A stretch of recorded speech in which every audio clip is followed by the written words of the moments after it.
Hi అండి, welcome back to Jessie cooking recipes. ఈరోజు మనం టమాటా చట్నీ ఎలా ప్రిపేర్ చేసుకోవాలో చూద్దాం. ముందుగా టమాటా పచ్చిమిర్చి కట్ చేసి పెట్టుకోండి. ముందుగా స్టవ్ ఆన్ చేసి కళాయి పెట్టి ఆయిల్ వేసి 3 టేబుల్ స్పూన్ ఆయిల్ వేసుకోండి. ఆయిల్ వేడైన తర్వాత పచ్చిమిర్చి 6 వేసుకోండి కట్ చేసుకొని.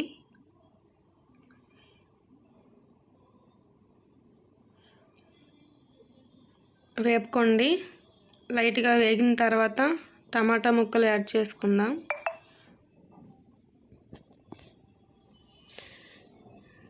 ఈ పచ్చడి చాలా బాగుంటుందండి. రైస్లోకి అండ్ టిఫిన్స్లోకి చాలా టేస్టీగా ఉంటుంది. పుల్ల పుల్లగా చాలా బాగుంటుంది. పచ్చిమిర్చి వేగిన తర్వాత 6 మీడియం సైజ్ టమాటాలు కట్ చేసి వేసుకోండి.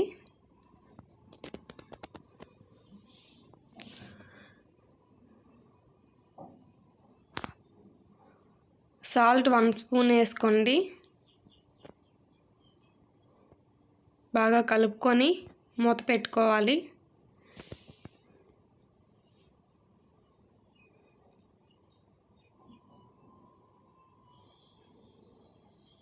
సాల్ట్ యాడ్ చేస్తే త్వరగా మగ్గుతాయండి టమాటా ముక్కలు.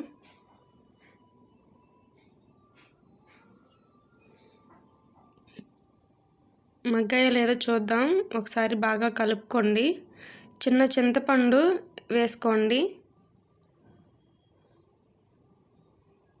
ఒకసారి బాగా కలుపుకుందాం.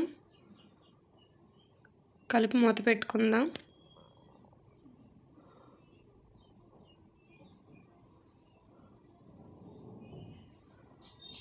ఒక 5 నిమిషాలు ఆగిన తర్వాత మూత తీసి చూద్దాం. టమాటా పూర్తిగా మగ్గిపోయిందండి. స్టవ్ ఆఫ్ చేసుకొని దీన్ని మిక్సీ వేసుకొని తాలింపు వేసుకుందాం.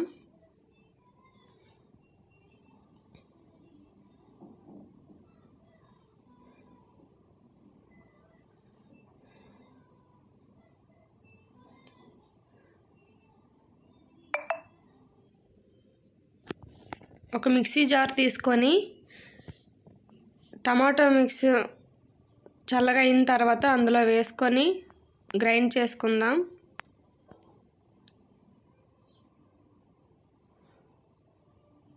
హాఫ్ టేబుల్ స్పూన్ జీలకర్ర వేసుకోండి.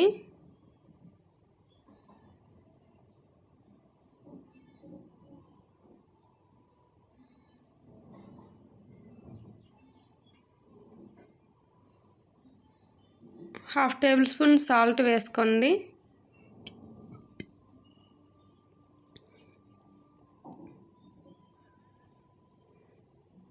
అంతేనండి. దీన్ని గ్రైండ్ చేసుకుందాం.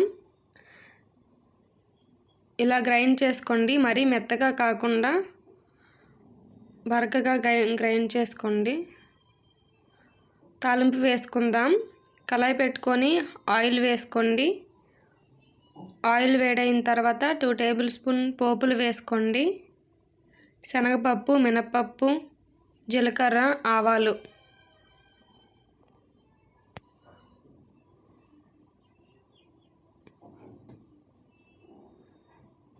పోపు వేగిన తర్వాత ఎండుమిర్చి 3, కరివేపాకు 2 రెమ్మలు తుంచి వేసుకోండి.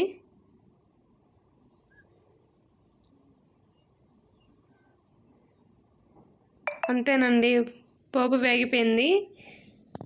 ఇది టమాటా చట్నీలో వేసుకోవడమే. బాగా కలుపుకోవాలి వేసుకొని. ఈ రెసిపీ మీకు నచ్చినట్టయితే నా ఛానల్ని లైక్ చేసి సబ్స్క్రైబ్ చేసుకోండి. Thank you for watching.